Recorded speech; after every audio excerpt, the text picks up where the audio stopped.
হেরে গেল Argentina, Spain জিতে গেল। স্পেনের চাইতেও বেশি ব্রাজিল খুশি হইল।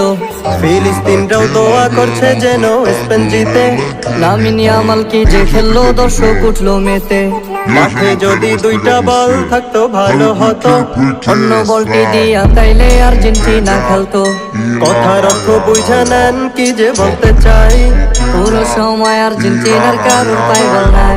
আরে আর্জেন্টিনার সাপোর্টাররা এখন কি বলবা, দুই একটা দিন না হয় তোমরা বোরকা পইরা চলবা।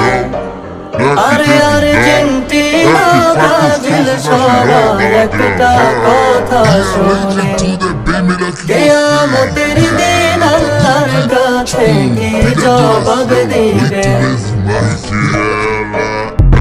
Mexicana, é bem aqui,